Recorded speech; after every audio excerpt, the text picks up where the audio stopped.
பட்டாணி உருளைக்கிழங்கு குருமா வந்து எப்படி பண்ணுறது. ஸோ பட்டாணி வந்து நைட்டே வந்து ஊற வச்சுக்கிற பட்டாணி வந்து இருக்குது. இது வந்து பார்த்திங்கன்னா மசாலா வந்து ரெடி பண்ணி வச்சுருக்கேன். இது ஒன்றும் கிடையாது, பச்சை மிளகா, தேங்காய் அண்ட் தென் ஒச்சக்கடலை போட்டு ரெடி பண்ணி வச்சுருக்கேன். ஸோ நீங்கள் வந்து பார்த்திங்கன்னா ஆயில் வந்து போடணும். ஆயில் நல்லா காஞ்சி போயிருக்கு. கடுகு, சீரகம், ஸோ காஞ்சி போயிருக்கு.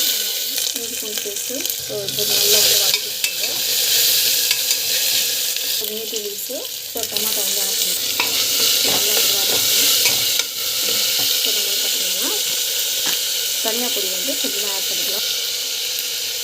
ஸோ பெருங்காயம் வந்து ஆட் பண்ணிக்கலாம். ஸோ தேவையான அளவுக்கு உப்பு ஆட் பண்ணிக்கலாம். ஸோ நம்ம வந்து பார்த்திங்கன்னா பொட்டேட்டோ ஆட் பண்ணிவிட்டு, ஸோ நம்ம வந்து பார்த்திங்கன்னா பட்டாணி வந்து ஆட் பண்ணலாம். நம்ம வந்து பார்த்திங்கன்னா ட்ரை பட்டாணி தான். ஸோ இது வந்து ஆட் பண்ணுறேன்.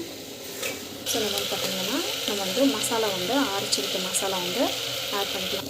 ஸோ நம்ம வந்து பார்த்திங்கன்னா தண்ணி வந்து ஆட் பண்ணுறோம். இதுக்கு வந்து பார்த்திங்கன்னா தண்ணி கொஞ்சம் எக்ஸ்ட்ராவே ஆட் பண்ணிக்கோங்க. இது வந்து திக்னஸ் வந்து சீக்கிரம் கொடுக்கும். தண்ணி கொஞ்சம் ஆட் பண்ணிக்கலாம். இப்போ விசில் போட்டுக்கலாம்.